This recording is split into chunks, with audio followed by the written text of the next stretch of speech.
Fala galera, estamos aqui hoje para falar do nosso mais novo livro, Super-Heróis e Política. Estamos aqui com todos os autores, à exceção do Renato Ferreira Machado, que você sabe, né? Reunião de Zoom é isso. Sempre tem alguém que falta, hoje foi o Renato, mas ele vai fazer uma participação especial aqui, isso aí vai fazer uma mágica. Mas, apesar do Renato não estar aqui com a gente hoje, a gente está aqui com o Gelson Eichenfelder, o filósofo dos quadrinhos. Estamos aqui também com o Maurício Zanolini, o picareta psíquico, e o João Vitor Mascarenhas, que é o John Holland. E eu, né, o Nerd Bully, Bruno Andreotti, aqui para a gente falar, então, como eu falei, do nosso livro, né, o mais novo livro, né, fechando essa primeira parte da trilogia quadrinheira, né, que é os que vocês estão vendo aí no fundo da capa, os super-heróis, e acho que não está pegando agora, assim, super-heróis e política, né? Aí antes, em 2017, se eu não me engano, tem o Quadrinhos Através da História, e o outro que eu não estou aqui, que é o Guerra Civil, que foi o nosso primeirão. Aí, o Gelson aí tá com... Em breve vai chegar o... Em breve vai chegar o de vocês aí, o Super-Heróis de Política, os três pela Criativo, pela editora Criativo. E a gente vai, então, fazer um bate-papo aqui, né? É uma coletânea, né? Eu organizei, então cada um de nós escreveu um capítulo, eu escrevi dois, mas o pessoal escreveu um, e eu vou chamar, então, eles para falar um pouco dos capítulos que cada um escreveu, né? E a gente vai começar exatamente com o Renato, que não está aqui hoje, mas a gente vai fazer a mágica aqui, e ele vai entrar para falar, então, um pouco do capítulo que ele escreveu.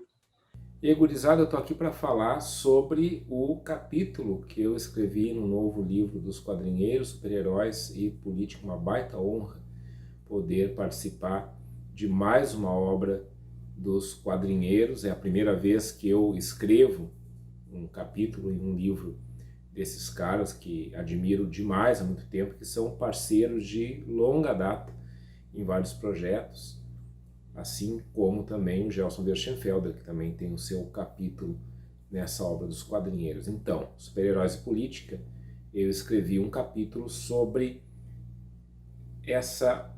esse quadrinho aqui, Superman, a Legião dos Super-Heróis, do Geoff Johns, do Gary Frank. E o meu capítulo se intitula Terra acima de todos, Superman acima de tudo. Acho que vocês já perceberam de onde eu tirei esse título. Basicamente, do que trata essa história? A Legião dos Super-Heróis é um grupo que surge no século 30 do universo DC. Então eles vão até o século 20, conhecem lá o Superboy, e aí o Superboy também viaja no tempo com eles e acaba participando no futuro das aventuras da Legião dos Super-Heróis que ele ajudou, que ele inspirou a criar no passado.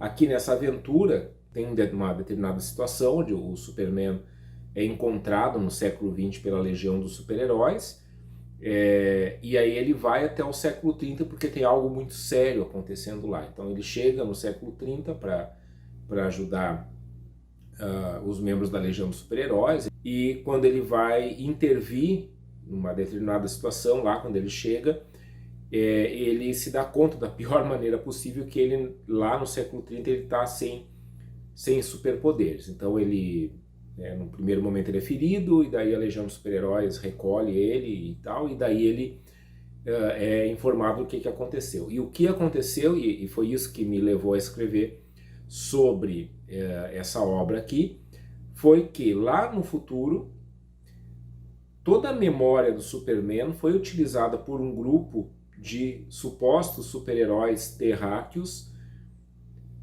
para afirmar a soberania dos terráqueos sobre os alienígenas no planeta Terra.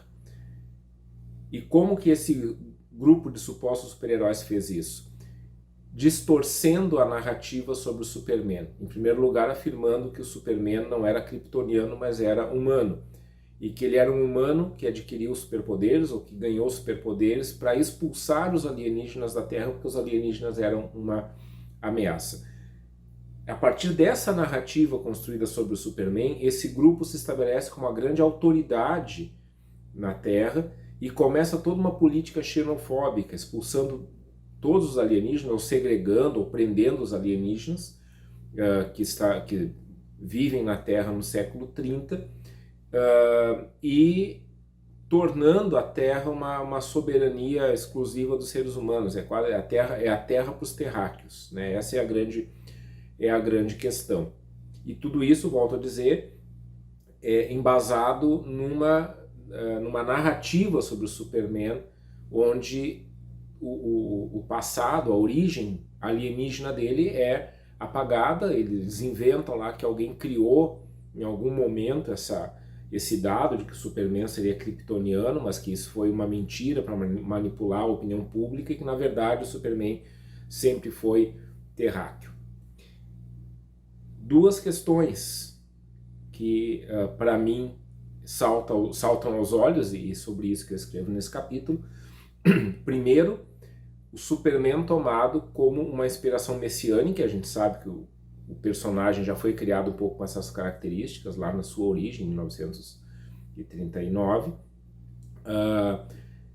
e como figura messiânica manipulado para afirmar a vontade de um grupo que toma o poder. Então, o que é isso? Fundamentalismo religioso. Eu pego a memória de uma tradição religiosa e manipulo essa memória, manipulo a história das lideranças, das comunidades da tradição religiosa para afirmar o meu poder nesse momento histórico. E a segunda questão, que está paralela a isso, é que ao lado do fundamentalismo religioso vem também um fundamentalismo político, né? Quer dizer, essas ações que partem do religioso, elas se tornam concretas como políticas, né? São políticas públicas, vamos dizer assim, desse grupo que toma o poder. E aí a gente tem uma representação do fascismo, que é exatamente esse discurso ultranacionalista, exclusivista, dizendo que o inimigo é aquele que vem de fora para prejudicar quem mora, né, naquele lugar e tal. No capítulo que eu escrevi, eu exploro um pouco qual foi o contexto histórico em que essa história aqui foi escrita, por que os autores vão por esse caminho, e faço algumas análises a partir da teologia sobre essas questões. É um grande livro, está aí, mais uma grande obra dos quadrinheiros, e, de novo, eu fico honrado de poder contribuir com um capítulo para esse best-seller dos quadrinheiros que está aí, Super-Heróis e Política, falando então no meu capítulo sobre, que virou no tablet, Superman e a Legião dos Super-Heróis. Leiam esse livro. Pois vocês sabem que nesse período de isolamento aqui estou com a minha família, e trouxe, né, para os meus pais, para minha avó aqui que mora com a gente e tal,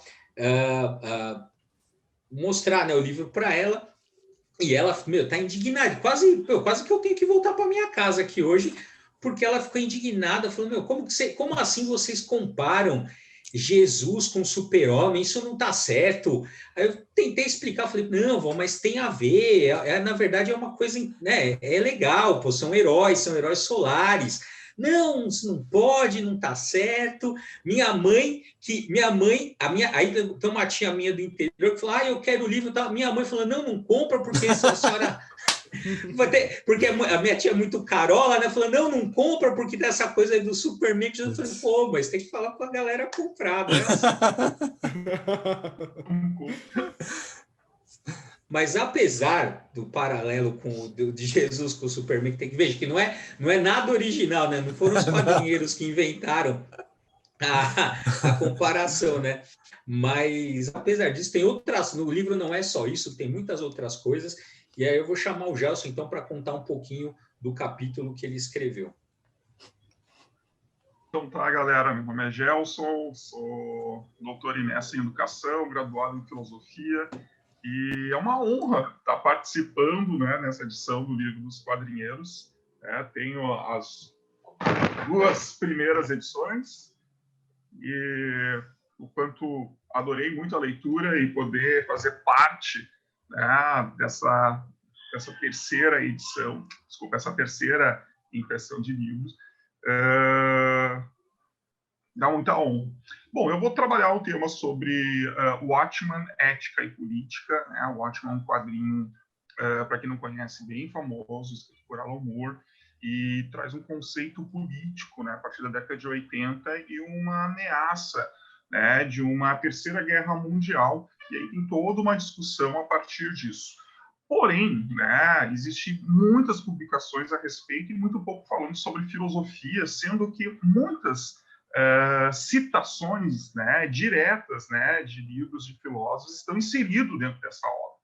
Uma delas até em Nietzsche, né, que vai estar numa fala do próprio Rorschach, que é um dos personagens que eu vou trabalhar. Tem uma citação direta, né, dele, que ele fala: não enfrentes o monstro sob a pena de se tornar um deles. Se contempla o abismo, a ti mesmo o abismo também contempla. Então, a partir daí, eu comecei a avaliar, analisar bem o que acontece com o personagem. Eu começo a ver que todos os personagens de Watchmen trazem, né, consigo alguns discursos sobre ética. Então, dá para representar cada personagem com uma escola filosófica sobre ética. Eu vou dar uma olhada no Rorschach, né, e no Ozymandias, e o quanto, né, ambos vão trazer uma questão da ética utilitarista, a questão de Ozymandias, né, e a ética kantiana, né, falando, né, sendo representado pelo Rorschach. Rorschach é aquele cara que quer acabar o mal, por ser mal, precisa ser erradicado da Terra. Algo muito parecido, né, que vem falar com Kant. Primeiro ele vai trabalhar, né, com uma ideia de justiça, né, e ética lá da raiz, né.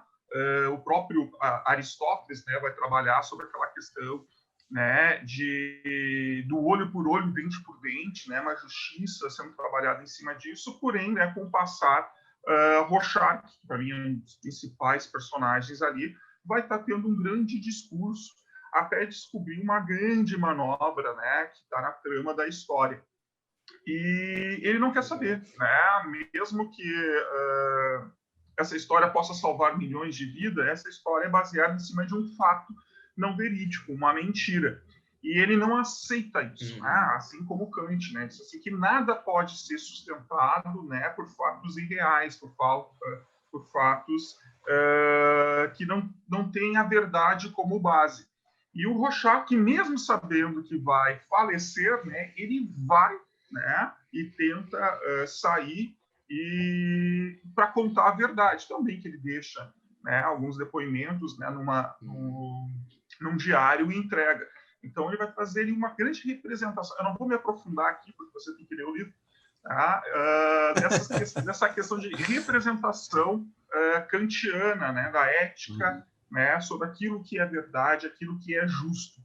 Já Ozymandias, que é um outro personagem que eu vou analisar nesse capítulo de livro, ele vai trabalhar a ética utilitarista, né, enquanto os fins justificam os meios. Ozymandias, para quem vai olhar de primeira mão, vai achar assim, um grande vilão, mas no final, né, sendo ele considerado o homem mais sábio do planeta, né, apaixonado por Alexandre o Grande, todo aquele estrategista político, na qual eu vou trabalhar um pouco nesse capítulo, ele vai criar uma trama, né, que vai, né, tem uma fala dele que ele mata milhões para salvar bilhões, né? A Terra está à mercê da Terceira Guerra Mundial e com uma ação dele, ele vai parar com essa guerra, né? Ele vai dar um stop e fazer o quê? Né? Que as duas grandes nações que estão prestes a guerrear vão se unir contra um mal comum que ele cria, que ele inventa. Então, ele vai trabalhar essa ideia da ética utilitarista, né? O quanto o que é mais útil tem um maior valor. Porém, tem outros personagens, né, que infelizmente não deu para trabalhar nesse capítulo e fico torcendo para um próximo aí ser convidado e a gente conseguir se aprofundar ainda mais com a ética inserida em Watchmen. Não, é muito boa a sua proposta. Eu acho que a gente já analisou o Watchmen por vários ângulos, né, em textos, em palestras, em falas, e você vê vídeos por aí, mas sempre tem alguma coisa de novo que você pode fazer por um outro ângulo, por uma nova. É muito rico, né? Muito bom mesmo. O Watchmen, toda vez que eu leio, tem ideias diferentes, assim, de escrita e tal. É uma obra magnífica, né? Então, como a gente estava discutindo esses dias até a questão do clássico, né? Porque é isso, como o Watchmen é um clássico, cada vez que você lê, você descobre algo novo, né? E é interessante, porque apesar da quantidade de análises que tem de Watchmen ser muito grande, mas nada esgota a obra, né? Por isso que sempre, né, periodicamente você vê novos trabalhos que se debruçam sobre o Watchmen, né? E tem, no seu caso aí você pegou a questão da ética, e também você trabalha também a questão um pouco no seu capítulo da Guerra Fria, da própria questão de como dessa relação que o Ozymandias tem com Alexandre o Grande. Então é bem legal o capítulo, porque é isso, né? O nosso livro, embora o título, né, seja Super-Heróis e Política, é isso, a gente vai ter, né, tem filosofia, tem história, tem teologia, então as coisas vão se imbricando, né? E aí, bom, vou chamar também então agora o João para falar um pouquinho do capítulo que ele escreveu, que é sobre o Miracle Man. Também é uma obra do Alan Moore, né? Bom, eu sou... fazer o bloco Alan Moore. Bom, sou o João, como o Bruno falou, conhecido como John Holland aqui no blog dos Quadrinheiros. Tem alguns anos já que eu contribuo com o pessoal. Venho escrevendo, acompanhei o lançamento dos 2 livros anteriores. Não, desculpa, você não contribui com o pessoal, você é o pessoal, você é dos quadrinheiros, você não colava, você é dos quadrinheiros, pô. Exato. Não, no livro, no caso, né? Essa é a ideia, porque, enfim, nos livros anteriores acabei não participando, apesar de estar nos quadrinheiros. No primeiro você não estava. No primeiro eu não estava ainda. Eu ainda fui ali da nova geração, né? O All New Quadrinheiros foi a partir desse momento que eu comecei a participar e colaborar.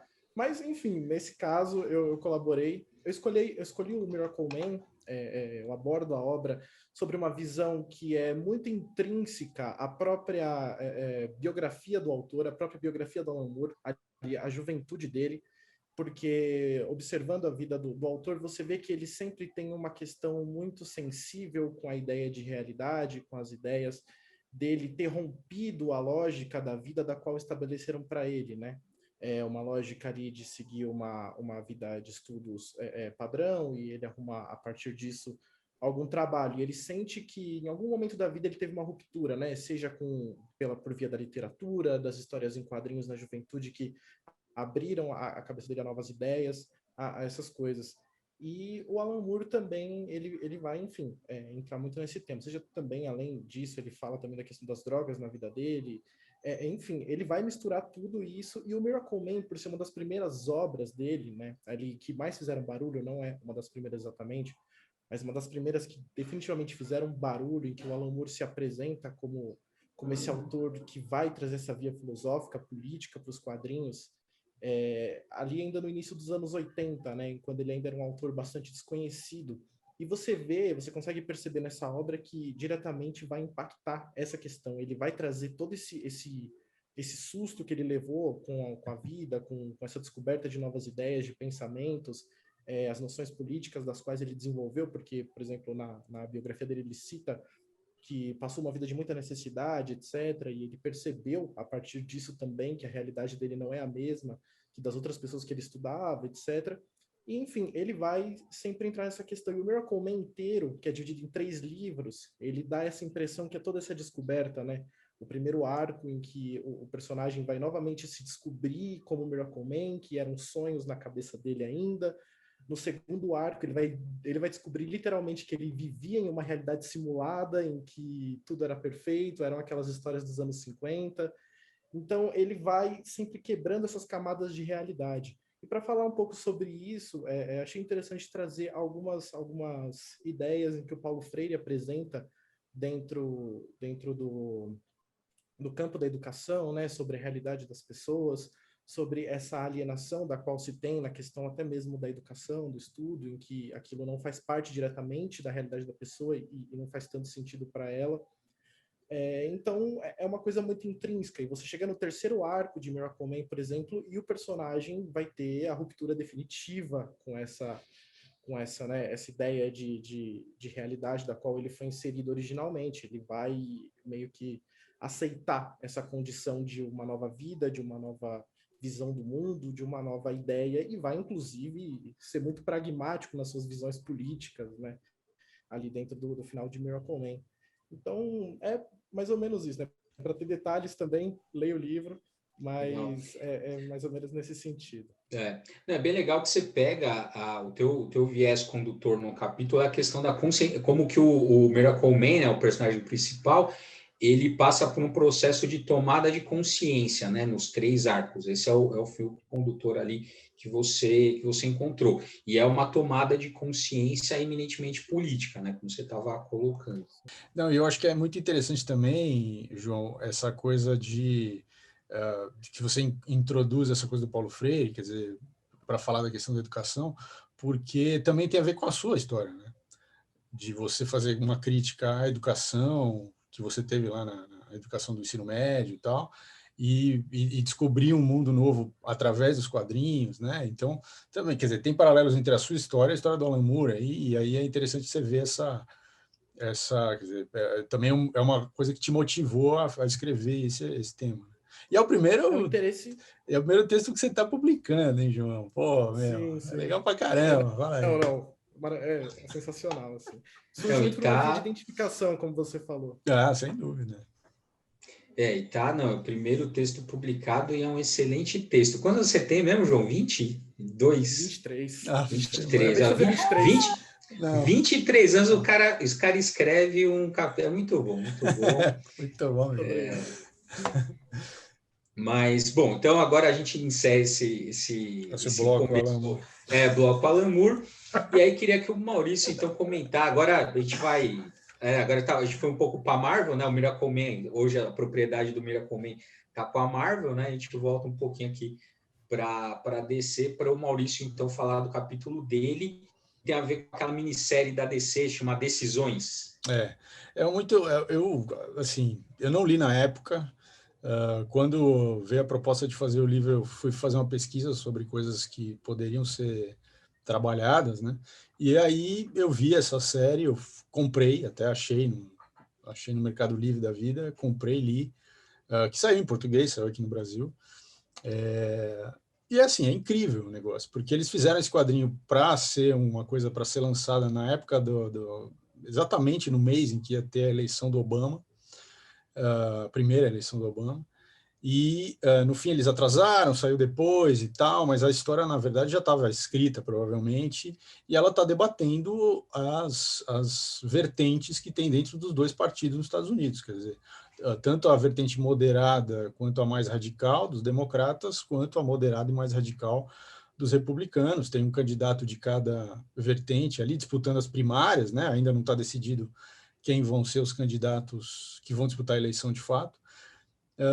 E a história gira em torno, obviamente, sempre tem um crime, sempre tem um vilão ali que começa a tumultuar essa situação, e os heróis se envolvem na história para tentar descobrir quem que está tentando matar os candidatos. E aí eles começam a revelar suas preferências políticas, né? E eles justificam. Então, todo o texto do quadrinho é a justificativa, digamos assim, do público americano, que ali está representado como super-heróis, para optar por essas vertentes políticas que estão dentro desse sistema bipartidário que tem nos Estados Unidos, né? E aí tem um discurso sobre a questão da democracia, que eles têm essa visão muito forte a respeito da própria democracia. Eles acham que eles são a maior democracia do mundo, eles acham que eles são a democracia mais perfeita. Nós que estamos de fora sabemos que não é bem assim, principalmente nas últimas eleições em que a coisa foi bem confusa e tal. Mas eles têm uma visão mítica a respeito do próprio Estados Unidos, né? E isso também aparece na história, né? Essa visão mítica, os pais fundadores, tudo isso aparece na história, ou através de citações, ou aparece como realmente cenas e tal, representando essas coisas. Eu achei muito rico, achei muito interessante, principalmente porque eu escrevi também esse capítulo na era Trump, né? Porque agora a gente já saiu da era Trump, graças a Deus, mas eu escrevi na era Trump, o que era interessante, porque ali eles estavam debatendo questões que pareciam questões muito, muito importantes, muito sérias, mas na era Trump, muitas dessas questões que lá, na época do Obama, pareciam, não, mas será que a gente é mais militarista, ou a gente é mais... a nosso foco é mais a diversidade.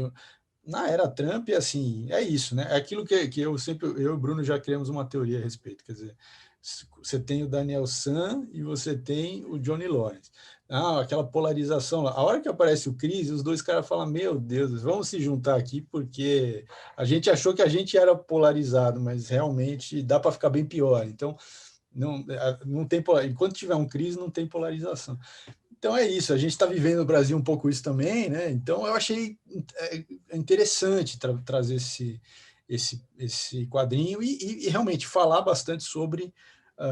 Eu meio que descrevo o quadrinho, descrevo as falas, descrevo as cenas, para as pessoas entenderem as várias posições que tem, e principalmente esse imaginário norte-americano que eles têm a respeito deles mesmos, né? E que eu acho que, inclusive, as histórias em quadrinhos de super-heróis são um pouco um produto desse imaginário, e isso eu chego também a tocar no texto, né? Esse contexto todo isso que você está chamando, é o que a gente chama de excepcionalismo americano, né? Eles têm essa crença de que eles são únicos no mundo, assim, são excepcionais. Os melhores. Tem o sentido de ser os melhores, mas também tem o sentido de eles serem uma exceção. Exato. Né? Então, exato. É isso. Então, assim, eles têm, né, isso dentro da própria construção imaginária. Né? Então, assim, eles são a melhor democracia, eles têm um destino manifesto, eles têm super-herói, né? Porque... Né? Então, assim, é muito interessante. Você falou que você descreve o quadrinho, você descreve, mas é legal porque você contextualiza também para a gente entender um pouco melhor o bipartidarismo dos Estados Unidos. Porque a gente aqui, a gente costuma fazer uma leitura meio rasa, que é assim, então republicano é de direita e democrata é de esquerda. E não é bem isso. Porque o que a gente chama de esquerda e direita também é muito particular da nossa experiência democrática, não tem a ver com a deles, são outros conceitos, né? Exatamente. Eu acho que você faz isso legal no capítulo, que você dá essa contextualizada para a gente... Assim, lógico, tem as similaridades, mas quando você faz essa associação, a republicana é direita e democrata é de esquerda, cara, você perde uma série de nuances muito particulares dos Estados Unidos que se perdem quando você resume a coisa dessa forma. Exatamente. Bom, então para finalizar, vamos falar dos capítulos do Bruno, né? Porque o Bruno tem 2 capítulos, além de ser o coordenador do livro, ele tem 2 capítulos, e aí coisas polêmicas, coisas que já apareceram no blog, que fizeram bastante barulho. Então, um é sobre a questão do Ubermensch, que é o conceito de o super-homem nietzschiano, né? E aí ele vai falar sobre esse conceito e vai tentar encaixar isso entre o Superman e o Batman, quer dizer, as pessoas têm a tendência a achar que é o Superman, ele tem outra ideia, e aí ele vai trabalhar um pouco esse conceito. E o outro capítulo eu esqueci o que é. O livro está com você, eu não lembro. Mas...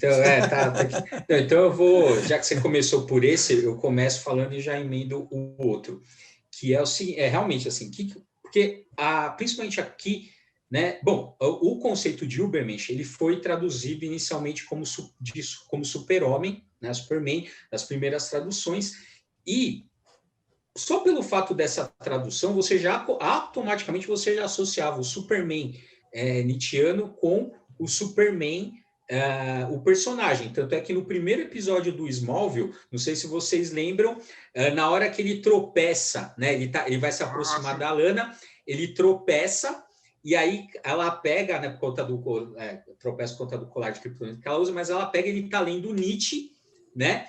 E aí ela pergunta para ele, se você é homem ou super-homem, você já se decidiu? E aí começa, né? Então, assim, é uma associação que existe, que é reproduzida em várias mídias, só que a gente esquece que, assim, a Ubermensch não é super-homem, não é a melhor tradução, né? Tem outras traduções para o inglês, eles às vezes traduzem como Overman. Aqui no Brasil tem o Além do Homem, que é uma tradução um pouco melhor.